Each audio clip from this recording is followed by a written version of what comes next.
Fantastic. Welcome, everyone, to our monthly speaker series. My name is George. I'm usually based in Berlin, but today I'm in San Francisco, which is where we're coming to you live from, to hear from Ashley Good, who's going to talk to us a little bit about failure and change and innovation. And I'm super excited about this topic personally. As we are going through today, if you have questions, if you have comments, if you have thoughts, on IRC is the place to go. The channel is Air Mozilla for that. And really dig in, because we're going to hope to make this a bit interactive today.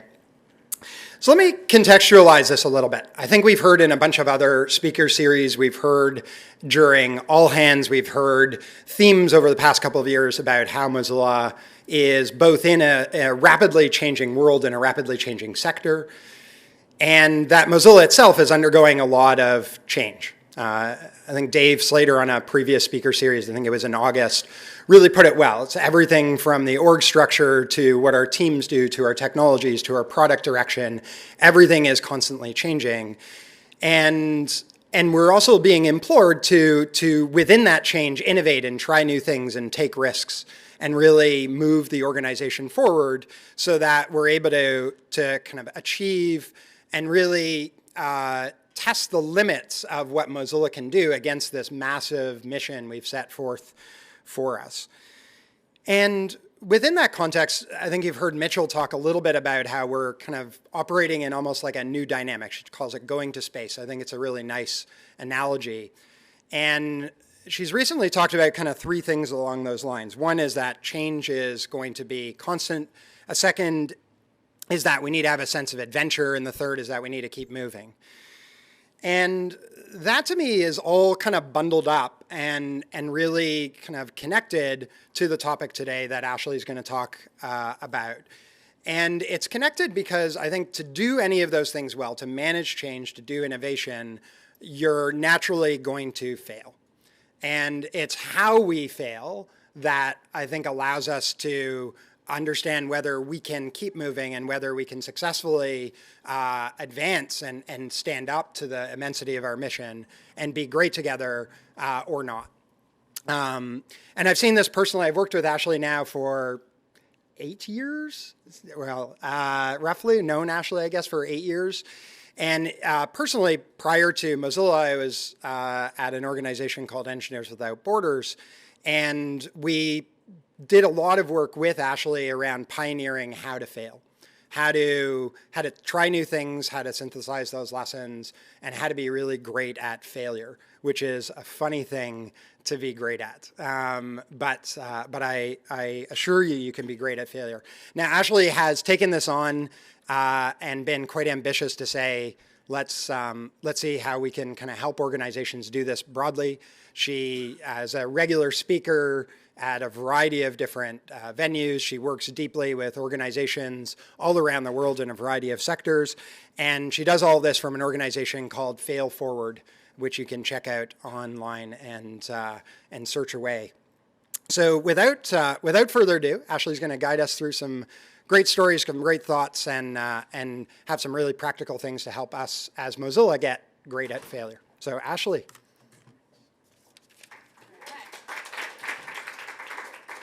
Thanks for the intro, George. Thanks for having me here. So this session is all about, as George said, how do we fail well in practice?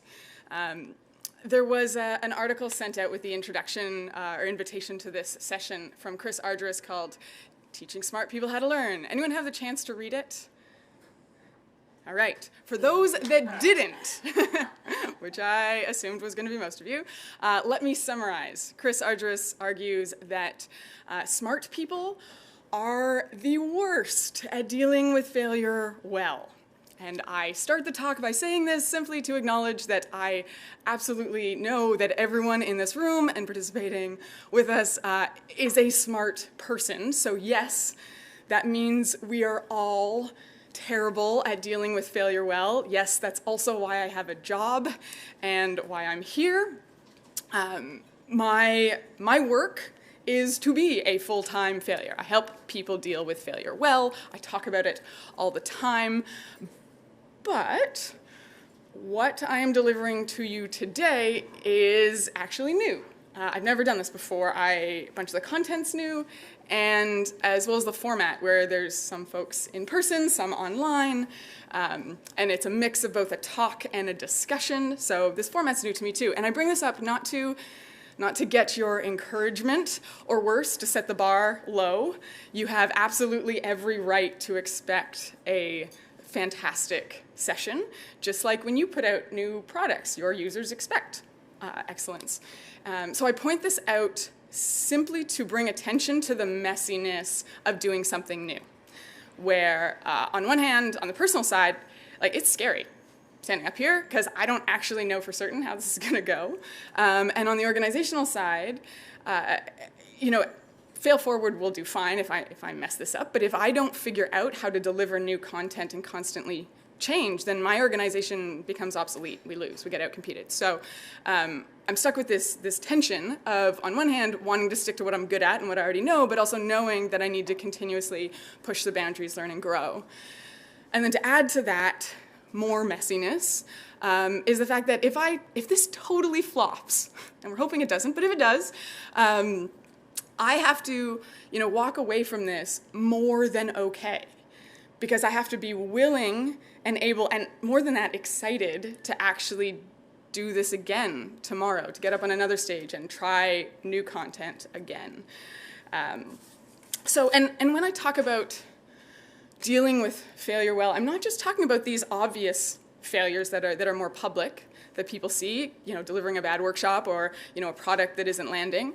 I'm also talking about the day-to-day stuff, because I think it's just as, or possibly more important, to get good at those kinds of failures, because that allows us to build the skills that we need to deal with failure well, so when the more public big failures come along, we have that ability.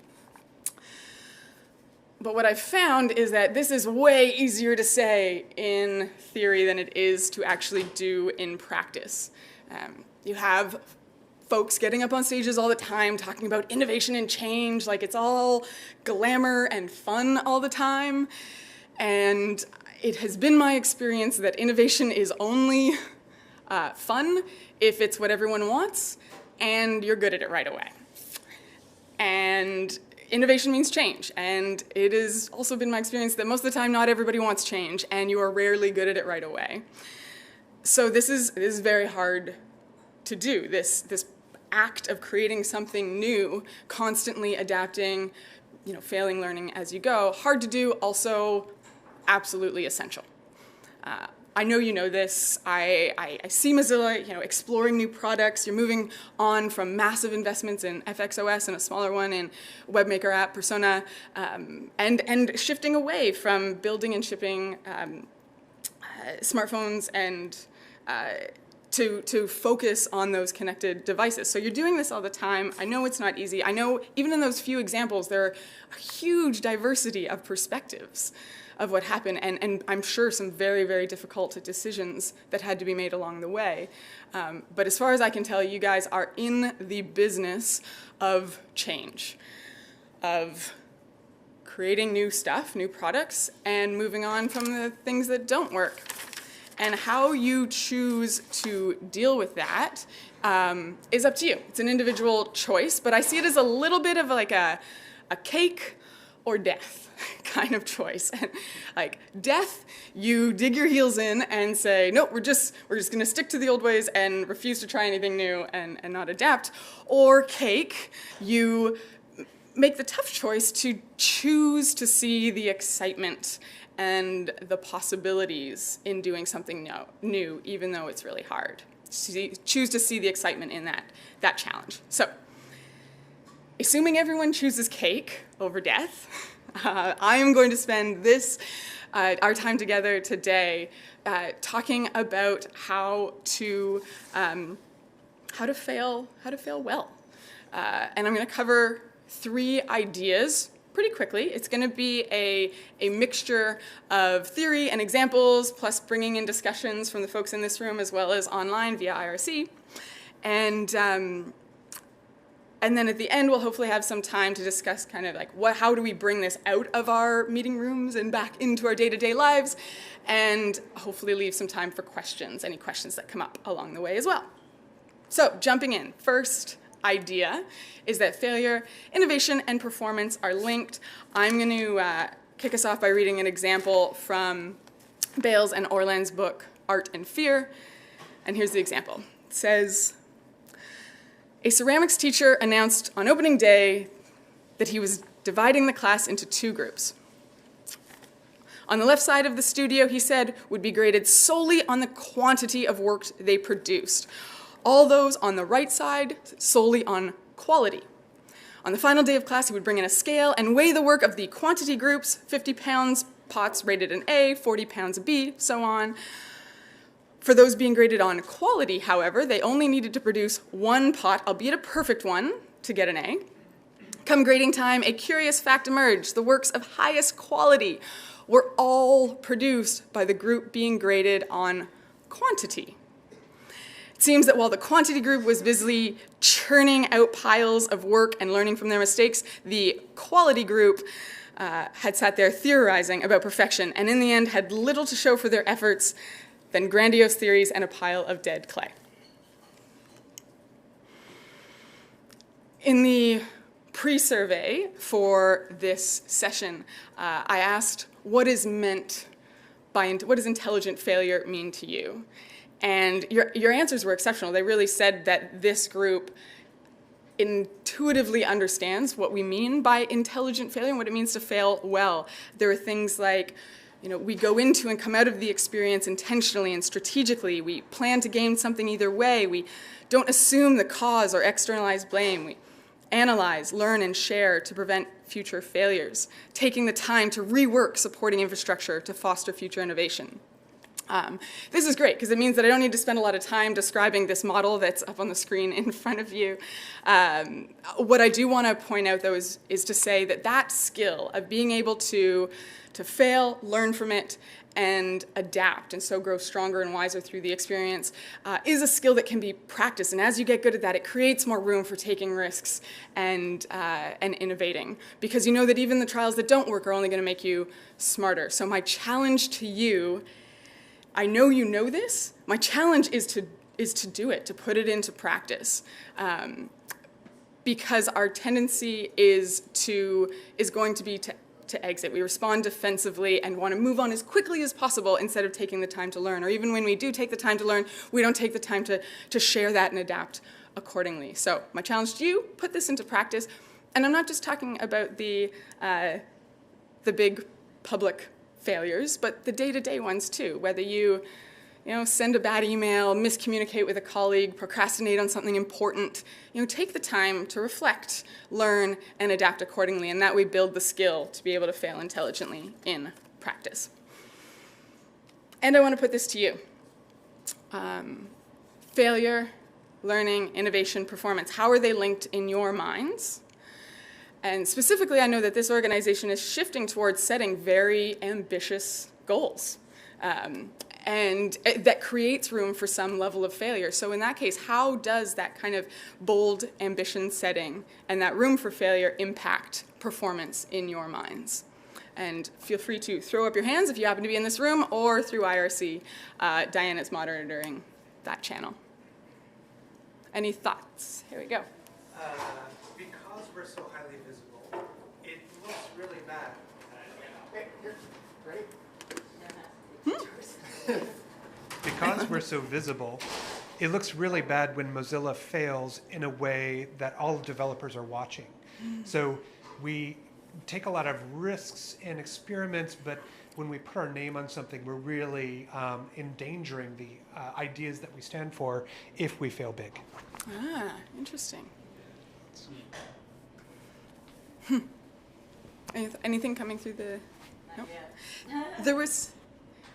I'll share a little bit about how I see this. Does anyone know how high dive is judged in the Olympics? Okay. You have to execute well. You get points for that. But then that score is multiplied by the degree of difficulty of the dive that you chose. And I think this method of scoring, what that asks of divers, is analogous to what markets are asking of our organizations, where, yes, you need to execute well, but to win, it might require you to choose a dive that's your, flying forward somersault half twist, whatever that dive is.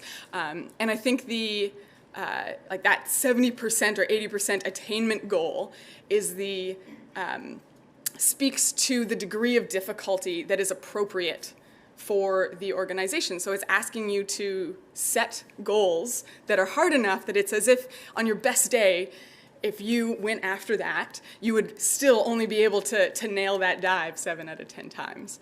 And I love that because it really speaks to striving for excellence at every goal that you set. Cool. Any other thoughts on how failure, innovation, and performance are linked before we go on to the second idea? Please.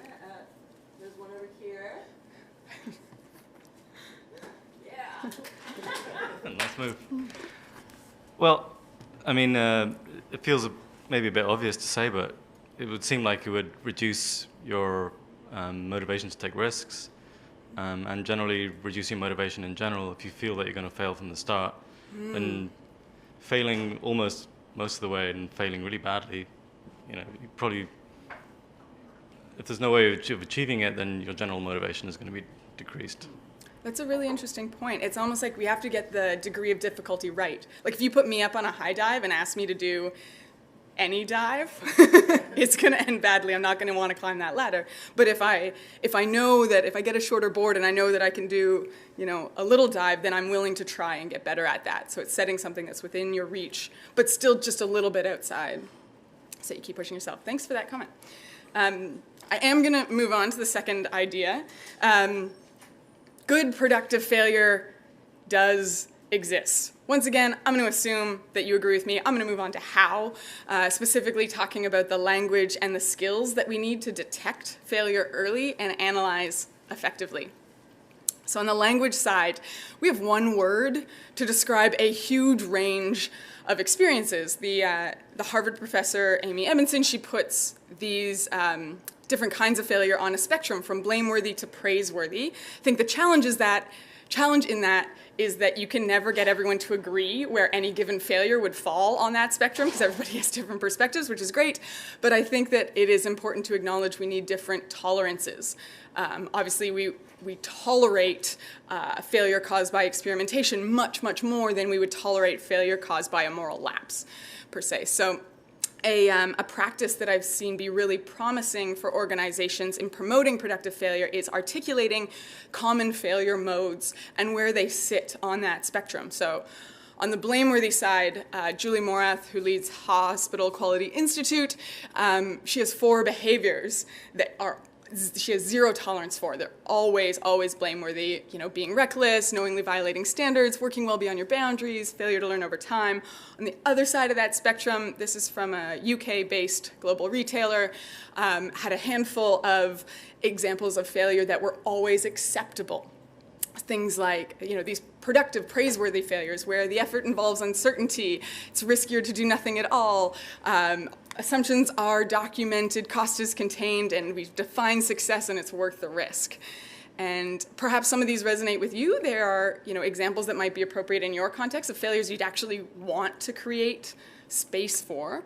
I think what's really important here is to articulate and clarify what's blameworthy so that you create room for those productive, praiseworthy failures.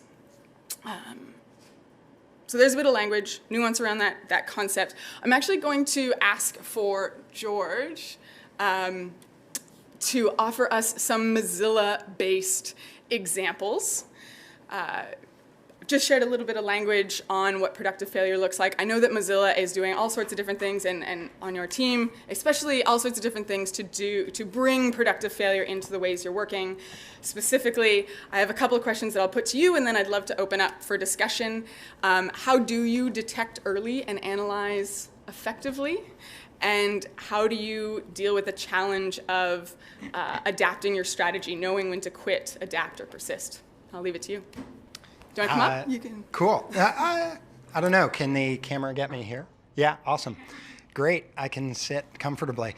So yeah, let me share kind of two things. One is sort of a regular process we have implemented on some of our team on the open innovation and participation team after we do stuff, after we do big stuff especially, to really dig in and understand what worked, what didn't, and how might we apply those lessons moving forward. So an example is earlier this year we brought together about 150 of our most active community leaders from around the world to Singapore in a 3-day set of conferences to really align them with Mozilla's new strategy moving forward.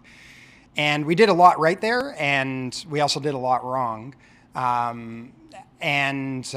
But what I think was really interesting about some of the stuff that we did right was at the end of the event, we dug in, and both from the participants of the event and also from our own team that was organizing, did a really, really big deep dive on what worked, what didn't, and why.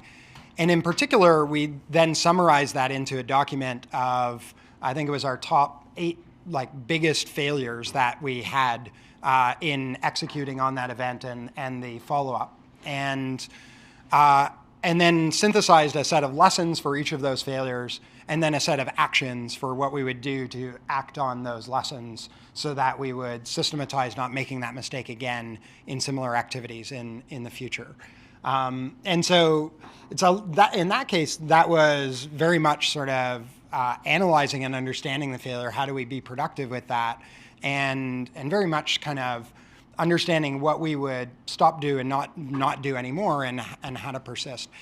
And that was a pretty heavy lift of a process, and I'm happy to share that document, which is many pages long after this, I think it'll also give everybody a bit of a example of the level of honesty that I think we went into there, which was hard for the people involved when you poured your heart into that activity, being really honest what didn't work and why, and that some individuals that I personally screwed up and others on my team did as well, was hard, but it was really good, and I can capture that.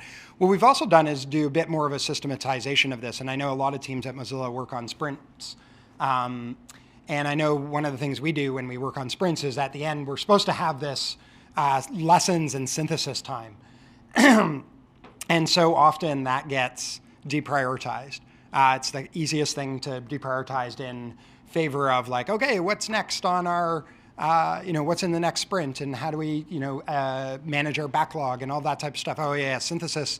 We'll get to that maybe next sprint cycle.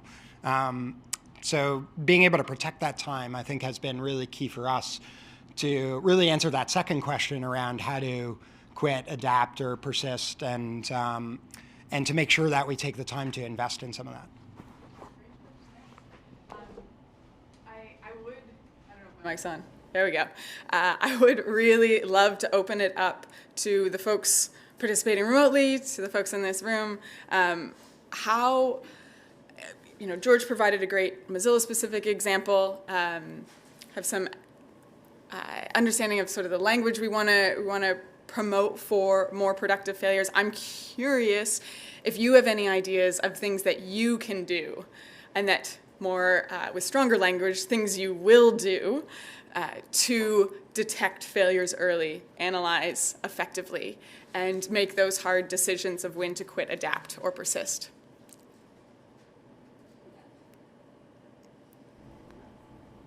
We have one from IRC. Go ahead, Diane.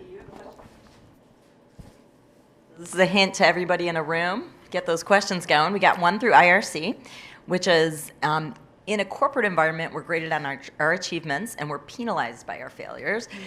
We're monetarily incentivized to be conservative towards risk. How can risk be made more acceptable? It's an easy one. An easy one. I hear it in the language that George uses, and George described, was it Mitchell using? So I hear that language being used, which I think is very powerful. That's definitely where it starts. And then I think it's It's specifically people who are in positions of leadership, as in like you manage people, reinforcing those behaviors.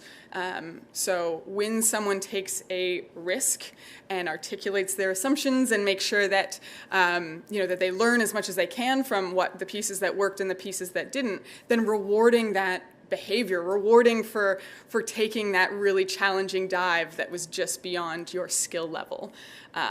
Honestly, I think that that's how you create that space. And then I think it's the courage. So that was people in positions of leadership and the people who maybe aren't in those positions of leadership, the courage to try and know that it's worth taking those smart risks so that you learn and improve as you go, is a general answer. George, do you have anything to add to that that's more Mozilla specific? I will attempt an answer, and I will also attempt a comment. So the answer to how will you detect early and often, I guess the first thing that came to my mind is get out of your bubble, right? So too many times we're innovating behind our screen, alone, or with a very small group of people. And the only way to detect failure is to actually test early and test often, and not be afraid to show your work early. And it's required to show your work. And then you'll get feedback. So that's an answer, and a possible answer. A comment on how to compensate against conservative corporate behavior monetarily. I'm not going to go monetarily, but I'm a big fan of, and I'm going to actually, I've been trying to address this with SC, is we should actually give an award for failure on a regular basis. We should actually reverse the stigma of failure into, here's a failure award. There are companies that do this. There are people that try this. And the way it might look is, hey, what was a really, really stupid outcome, even though you had really, really good intentions? Yeah. So, you focus on the intention, and the outcome was this. What did we learn? How can we do it better? So just by making it transparent, it makes everybody more comfortable that we can try more things. That's great. Thank you so much. Can I well, actually, contrasting to something I said previously, when we do fail at something, it sometimes does allow other people to pick up the carcass and run with it. So, and I think the thing that is challenging for us is we make incredibly big bets. Like we should go to CES with a TV and commit a lot of units in market. And we have a very big footprint when we do something risky like that. And then someone else takes what we did and then resuscitates it. I heard a very good quote that success is not the opposite of failure, it is the result of failure. The problem is when we make big bets like this and we actually invest in hardware and sending thousands of people around the world to work on this thing, it's very hard for us to pull back, and I'm nervous about the visibility that it creates that, well, gee, if Mozilla couldn't pull it off, then why could I? Because we have a whole bunch of followers who are trying to use what we do as a rinse and repeat model. That's great, thank you.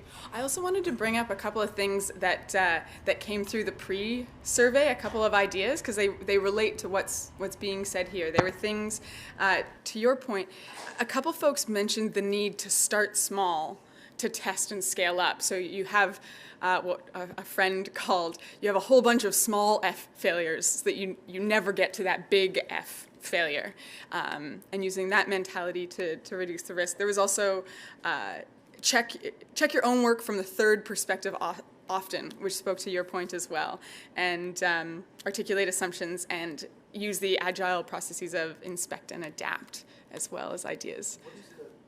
What is the third perspective? The third, like getting out of your bubble, asking someone who's not involved, getting their feedback early and often, because it's very easy to see things how you see them. It's it's nice to bring in this external perspective. We have a ton of comments in IRC. I'm going to try to. Apparently, this is speaking to some people at Mozilla. So we have a lot of comments. I'm going to try to read through a few of them. These were ideas on Mozilla had on how to, whether when to quit, persist, or pivot. One was clearly set goals and milestones to help determine if you're, quote, on track. We've set those with our projects. They've done well. Another answer to that is when we've detected something isn't working, but repeated attempts to fix it haven't worked. So those are a couple of ideas on how people know when to quit, persist, or pivot. Someone noted, I'd really like to have a culture that avoids blame as well. If everyone is expected to fail occasionally, that can be a hard cultural shift to achieve. I know I'm giving you a lot. There's one question related to this, so I'm just going to get to that. Let's see here. The question is, how do we fail fast with products without feeling like we're jerking our users around? Making the users learn and use new products, etc., often may be disheartening or annoying to them. I don't have I might have an unsatisfactory answer to that, but it's the same thing I do whenever I deliver a new session, which was how I started this session, which was, hey guys, like, you're the guinea pigs.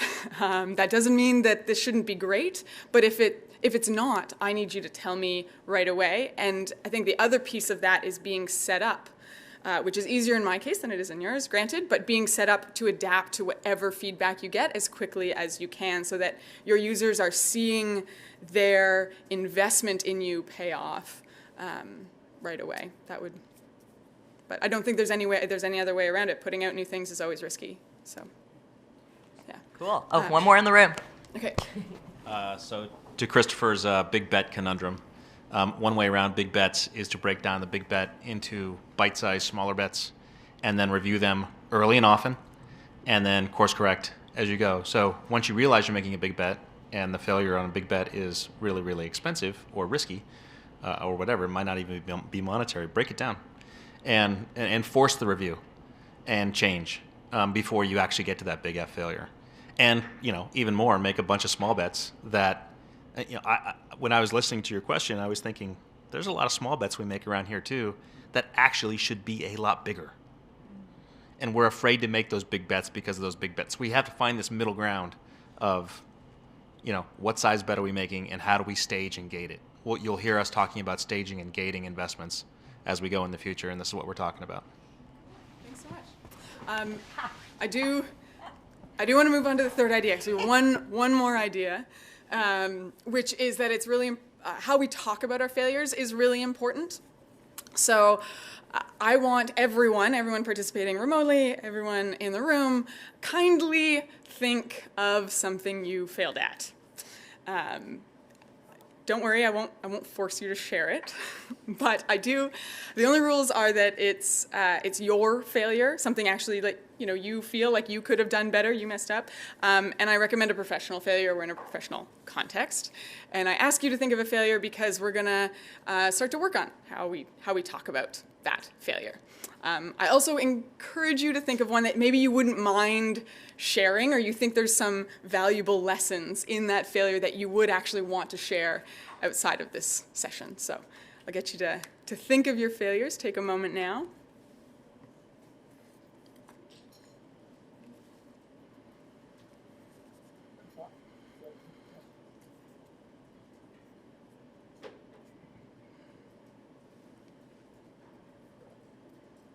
Anyone need more time? I'm using this group as my litmus test. Can I jump in from Toronto? Where did that come from? Oh, we have someone in Toronto. Toronto. Go for it, Mike. Oh, hey, Mike. Hi. Thanks. One of the things that a project of ours that we had to, of mine, I should say, that I had to shut down recently, was something I've been working on for a while. And when it came time for us to ultimately put more effort, more time, and more resources into to see if we could make it successful, one of the questions that came up was, what does success look like? Like, do we have a clear shared understanding of what the success conditions here are and how we're going to evaluate whether or not we achieve them? And after a long and challenging conversation, what we came to is that we don't have a shared understanding of what success looks like here. We don't know how we're going to achieve it. And in that light, we decided ultimately that we were going to shut that project down. Because if we don't have a shared set of goals or understanding about what success looks like, that is nothing but an opportunity for that project to kind of drift. And so ultimately we closed that down and decided to spend that time and effort on other things. That's great. Thank you so much. I really appreciate you sharing. Everyone else has their failure in mind? Okay. So what I want us to do, and I'm so glad we have an example from Toronto as well to work with. what I want us to do is to reframe our failures as learnings and start to practice telling them in terms of what we learned. And I think this is a great practice because when we fail, we tend to respond defensively. It triggers a stress response. We want to separate ourselves from the stress response, move on as quickly as possible, and that's why we see all the behaviors that we associate with failures. Ignore, deny, blame, self-criticize, try to fix it before anyone notices, or any other number of defensive reactions that undermine our learning. Reframing our failures as learning helps us to separate ourselves from that experience, look more objectively at it, and also share the information that's really useful to our colleagues. So that's what we're going to practice doing. How I'd like to do that is that I'm going to share my own story of failure, but then I'm going to reframe it for you in terms of that learning so that you know what that sounds like, and then ask you to reflect on what the failure that you thought of and might be willing to share, what that would sound like as a learning as well, based on that example. So, jumping into my failure, I launched a website. It was designed as a database to house thousands and thousands of stories of failure and learning. Anyone could submit stories. Never again would a mistake be repeated because this website existed. And I actually pitched it to George at EWB, claiming it would catalyze a new era of collaborative learning. 5.5 years later, there are 32 wonderful stories submitted to that site. So not quite the new era, sorry, George. And 6 months after we launched that site, Engineers Without Borders cut all the funding, and I was left with the very real irony that a website about failure had failed. Ugh. And it shouldn't have been a shock, but it was, and how I talked about that failure reflected that shock, where it wasn't just the project that had failed, but like I had failed. I was a failure. Obviously, that's not useful to anyone talking about my failure like that, which is why I like to practice reframing failures. So that same story reframed as a learning, what I'm going to do is talk about it in terms of the problem I was trying to solve, the effort I put in, and what I learned from that. How am I stronger, wiser, better, smarter because of that experience? So you can listen for those elements. So the problem I was trying to solve, I had a very tough problem. I wanted to share failures and learnings across organizations. As far as I could tell, the only way to do that was on an online platform, so I built a website. Regretfully, very few people actually used the site. What I learned from that experience was that there are a number of people that want to share their failures and learnings, but it's really difficult. It takes a lot of time, so you need some sort of incentive and support for those people. The other thing I learned is that many, many, many more people have no desire to share their failures on the internet for everyone to read forever.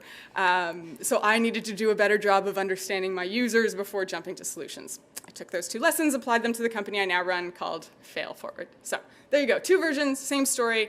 You can see what I did there. I took out that personal, pervasive, permanent aspect by focusing on the problem, the effort, and the learning I put in. I invite you to take a minute or 2 to reflect on your failure and even write down, problem, effort, learning, and articulate the story in terms of that, and take a moment just to think of what that sounds like.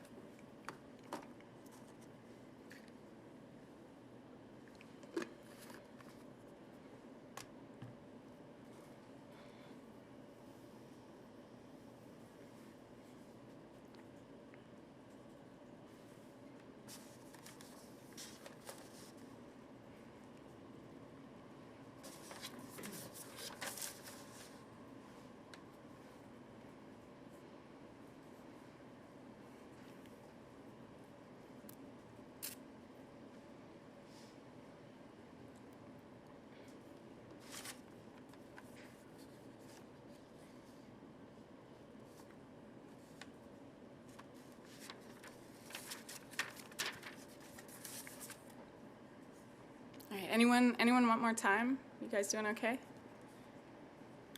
Cool.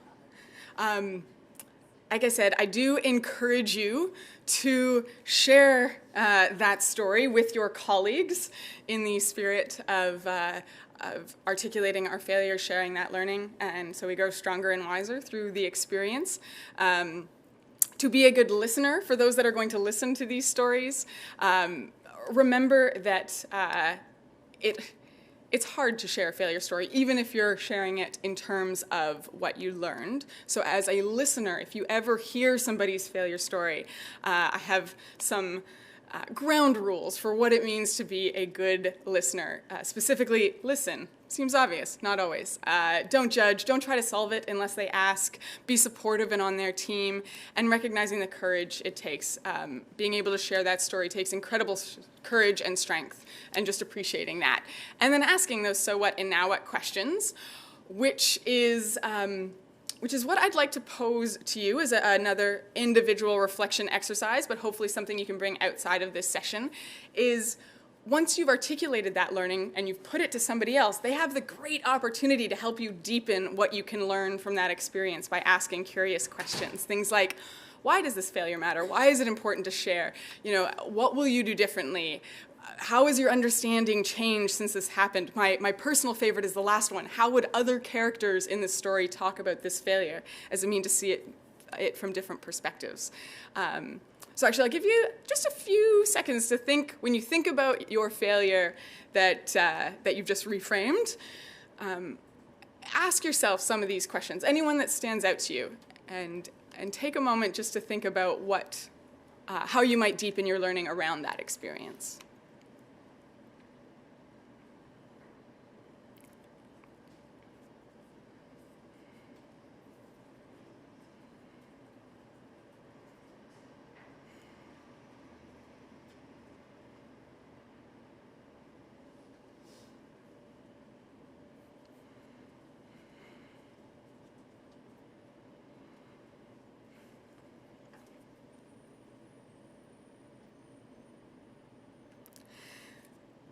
So in the pre-survey, we asked, how is failure currently dealt with at Mozilla? And the responses were surprisingly uniform and similar about what you liked and didn't like about how failure is dealt with. On the like side, you saw over and over again people saying, you know, we're good about caring for and redistributing people. That was a clear message that came out. On the don't like side about how failure is currently dealt with, most, if not all, of the responses had some version of, yes, projects get canceled, people get moved, but that learning isn't assessed or communicated.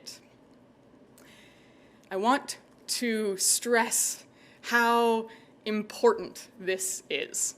The fact that those answers were quite uniform to pointing towards that learning not being assessed, I think is really important, and it reflects. I had the opportunity to read the brief that came out summarizing the Hello project, and it reflects what I saw there, where you had this great, honest, straightforward description of what happened with clear decisions that were made, and I think that's amazing, but it did fall short in terms of articulating what was learned, what was great, like what worked really well, what didn't work really well, how were those decisions made, what did we learn through that process, and communicating that widely. And so I want to put that to you. How do you feel? Sure, you reflect for yourself, how is failure currently dealt with, but also, and possibly more importantly, what are you going to do about the fact that nobody's really happy about the level of assessment or communication that's happening? What can you do differently in your day-to-day to assess your own learning and share that? And I'd love to put that question to people in the room, as well as through the IRC if you have comments from remote audiences. No, I'd love for comments from the group, yeah. Room to start. Okay, so we now have this process in the product and innovation group of forcing a decision within 1 week. The specific thing, like Mike, I had a project that had a huge external dependency, and it prevented us from getting a web standard out. So what I'm going to have to do, nobody likes to talk about failures when a new idea is coming up. So I want to be part of a sprint process where I say, why might this not work considering some other thing like an external dependency. So instead of talking about, let me tell you about what I failed on, I'll say there may be more of an external dependency in this project than you will need to make it successful. So I'll try to reframe it to not say this is going to make your project derail, but try to say, you know what, there's something that might be a flaw, and I'm not going to burden it with, oh, hello, tried this and it didn't work, or something like that. Thank you. Thank you for sharing. A couple of comments. This was particularly heartening, so I'm going to read it. One huge thing I've found is that understanding my failures makes me far more empathetic towards others. I kind of should have saved that for last. And then just to encourage you on the, this topic seems to be connecting with folks. Someone mentioned that they're actually writing an email at the moment about a failure, what we've learned from it, and where we're going next. So thanks for this, Ashley. That's great. Anyone in the room? Anyone Other we rooms? Haven't heard from? Yeah, other offices, more IRC? Got one more. I love this pillow thing. So I kind of resonated with the comment earlier about blame. I mean, I think blame is, the way I understand it, it's like a way of discharging kind of shame or pain associated with failure, perhaps. And I was also interested, like, in hearing your advice about how failure is communicated across different levels of the organization. So if maybe there's a failure at, say, in leadership, how should that be communicated down to, like, down the levels or up the levels? Because then there's an imbalance. It sounds like everything we're talking about sounds fine when it's like at the same level, you're talking to your peers. Yeah. There's like shared learning, but what happens when there's like differences in power? I acknowledge that power does change the experience of failure, very much so. I think acknowledging that puts even more emphasis on how important it is for leaders to role model the kind of open, honest sharing that they'd want to see in their staff, and be very, start to identify as someone who says openly, you know what, I made a wrong decision. This is the analysis I did. These were the consequences. This is what I learned. This is what I feel like would be useful to other folks in similar situations. And this is how we're going to do better going forward, as a kind of structure for thinking about it. I think when we think about our failures, we can only get so deep into our own learning by ourselves. We almost have to share it. So I think it's appropriate to share with a few folks first and get them to ask you those curious questions to help you deepen your learning. Is this a part of any trends? Like, what can we do differently? But then I think the most important piece in that, especially for leaders sharing down, is to role model that openness and to reward those who have the courage to do so that they're managing. That would be my quick answer to that. I've asked a couple of times what you're going to do throughout this talk/discussion. And I don't want to leave you with a sense that you have to do all the things, because I know that never works, as we already have very long to-do lists. So I actually want to put it to you to close out this session to think of just one thing that, based on this discussion and thoughts that you've had lately, one thing you will do differently. I have a list of generic examples of things you can do, thinking about core values, putting in rapid feedback loops to get the information that you need, promoting psychological safety on your team. Perhaps it means decide what you're going to stop doing so that you have time to learn and reflect. But I'd love to put it to George to see if you have any comments that you might want to add to this list. And then I want everyone in the room, everyone participating, watching online, think of one thing that you will do different starting this afternoon, and commit to doing that. But George, Mozilla examples? Awesome. Yeah, awesome. So more specifically, Ashley sort of said, hey, George, you need to make a commitment in front of everybody on what you're going to do over this next year on this topic. So I'm going to do that right now.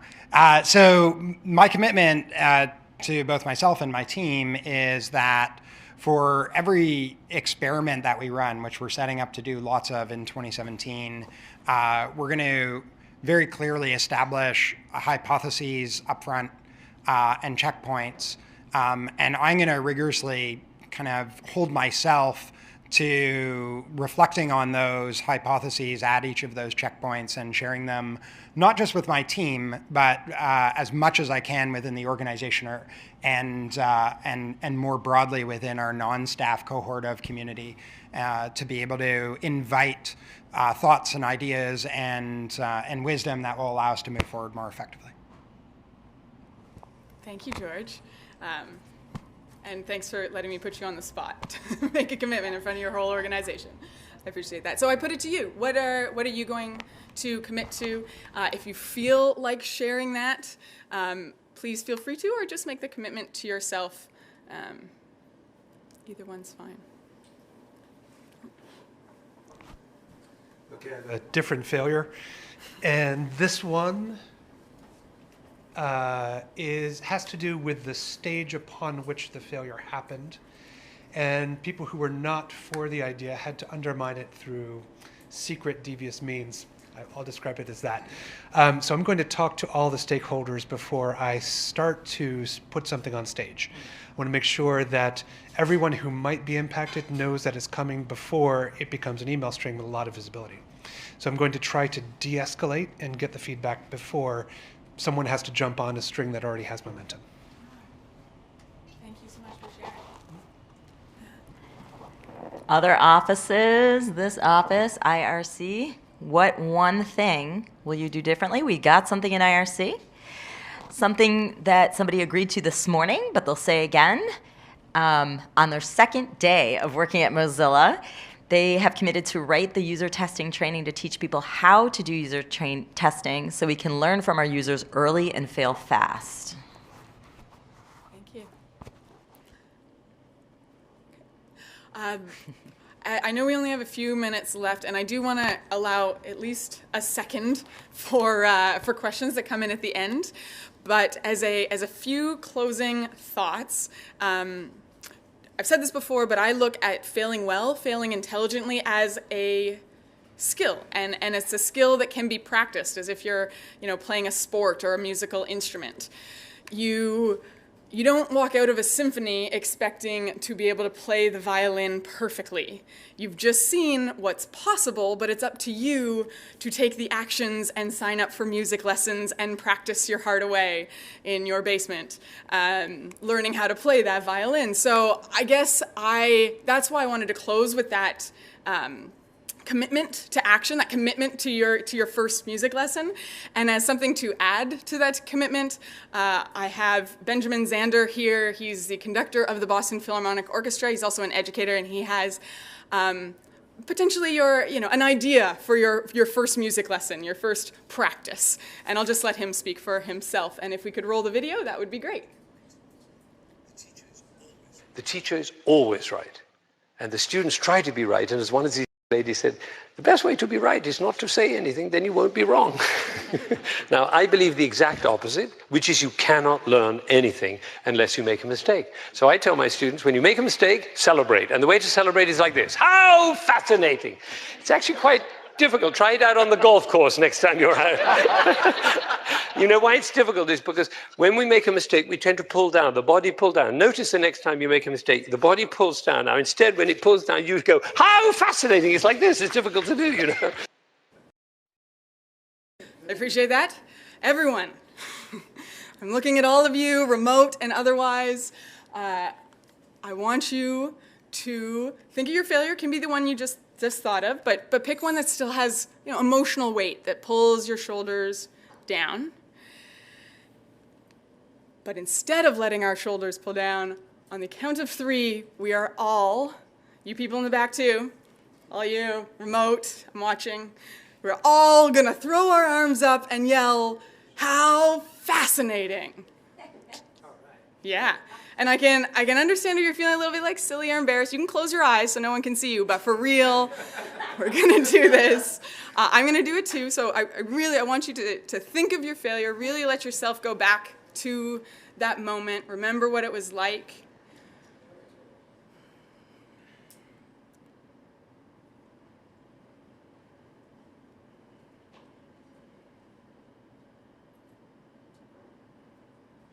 But instead of letting our bodies pull down, on 3, 1, 2, 3. How fascinating!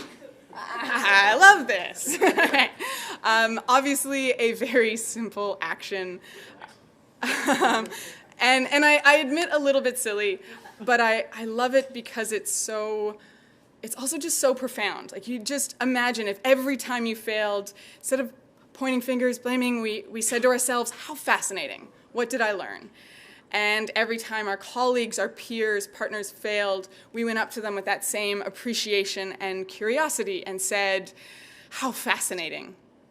What did you learn? How much that reshapes our relationship with failure.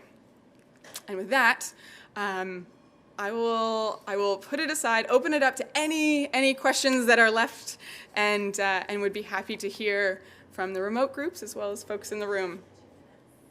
Yeah. Yeah. Considering people are so afraid of the word failure, why did you embrace it in your brand?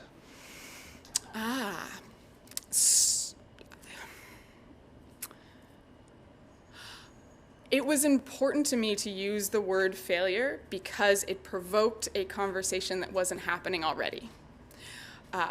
However, I do understand that in many contexts, it's not the right word to use because it scares people off.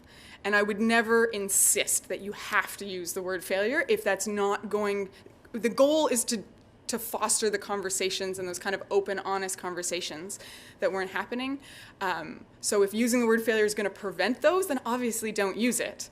I use it in my branding because it is provocative and intentionally so, to shine a light on a dark side of innovation and that path to success. One more from the IRC, and then we probably have to wrap. But if you have maybe just one specific tip for overcoming the fear of failure.